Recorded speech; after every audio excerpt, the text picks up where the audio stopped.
Hey, Armand here with your forecast for the week of August 15th, 2021. It's a very, very active week. If last week was all about the fast start out of the new moon, this is about a body in motion, stays in motion. So get your body in motion, put an extra cup of coffee in it each day, and make the most of this very active week. The last week, sadly, that the sun will be in Leo. But hey, let's make the most of it.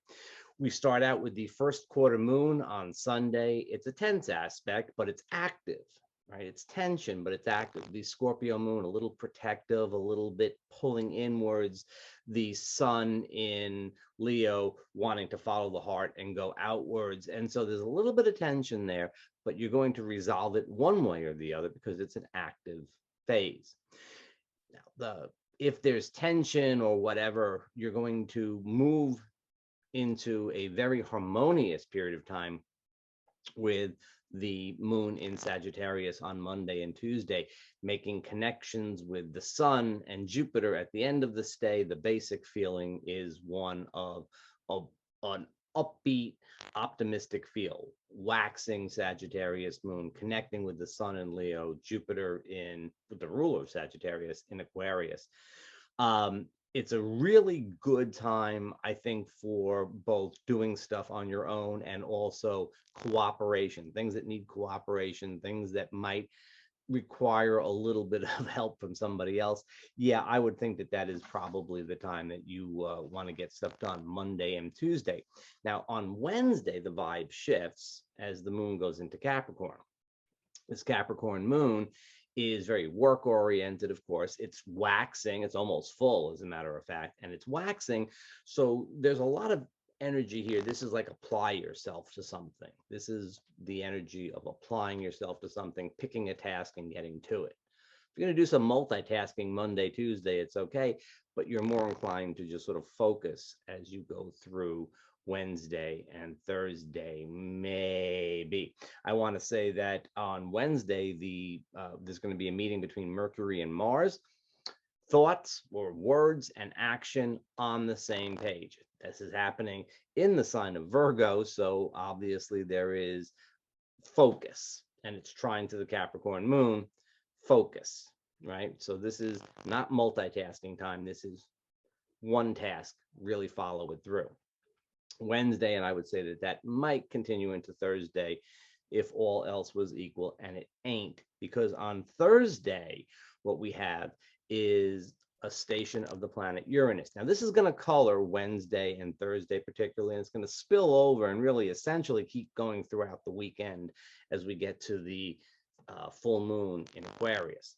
So the feel here of the Uranus station is people want to do their own thing. It's a very independence oriented kind of thing, very individualistic. I want to do my own thing. It's also a time for innovation. It's a time for expressing this because this Uranus station is closely trying to Mercury. It's a time for brilliant insights, probably of kind of a little bit of a practical nature, you know, the right way to arrange your furniture, the right way to get some physical thing done, but also to just in general, the ability to communicate ideas really, really strong at this point in time. Not much holding you back with the Uranus station. And at the same time, the sun is opposite Jupiter. Now, the sun is in Leo at the very end of Leo, very, very much wants to do its own thing, go its own way, same page as Uranus. And Jupiter in Aquarius is a little bit more thinking about, well, what's good for the group and how does this apply? Now, something that would work really, really well with all this energy Wednesday, Thursday would be if you have something that you can do that benefits, you know, the larger community, not just yourself, not just your family and so on, but something that benefits the larger community. Any projects like that bound to get a nice push. Probably most of us are going to feel like handling things on our own rather than having cooperative ventures on Wednesday and Thursday. You can be really productive and, you know, also take some time to just kind of go do what you want to do, you know, so you don't have to just be productive all day long because you're probably going to need to do some stuff that's fun. Sun Jupiter indicates fun, you know. I think probably most likely this is the kind of thing that will push a few people, not you, but a few people into a sort of ego state, because Sun opposite Jupiter. Jupiter expands the Sun at one level is kind of like the ego sense of self. So what we're liable to get there is some folks feeling overinflated, and patience is at a very low point Wednesday, Thursday, and into Friday. People are not patient on Uranus stations. There's not necessarily irritability, but just general impatience. All right. So again, may have to take some time, do your thing, but it may be doing your thing by yourself. Now, when we get to Friday, the feel is now the moon is going to be in Aquarius, and we're heading towards that full moon, which is exact on Sunday. But it's really Friday, Saturday, and Sunday, right? That the moon will be full. Great moon for getting out, partying, having some fun. Take that Jupiter Sun energy and keep it working. It's a good feeling. Now the moon will be conjuncting Saturn, but I don't feel that that's really going to do much to slow things down. It's a good time for social stuff. It's a good time, things that might be happening in your community, if there's like a fair or something like that on the weekend, something like that, or going out with friends, groups of people, stuff like that.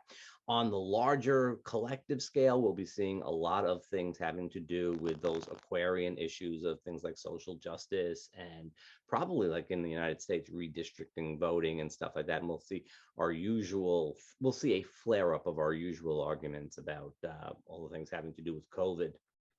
But as much as there's a lot going on at this full moon that is having to do with the collective, there's also really just good energy for most of us anyway to go out and have some fun and enjoy ourselves.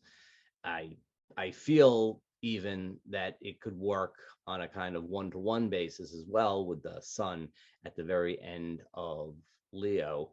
But I would say we lean towards group activities and things like that. Other thing that happens this week is on Monday, earliest Monday, we have Venus moving from Virgo into Libra, where she's quite happy.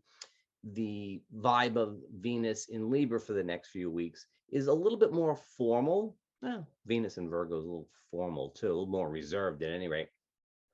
It's not necessarily big party time. It's very, very good for formal occasions. It will help things. It'll help business meetings. It'll help, stuff that is a little bit more formalized. It's not necessarily leaning towards like the party end of things. It's much more towards having if it's a party, it'll be a formal party, a dinner party, or something along those lines. That's kind of the way the vibe goes.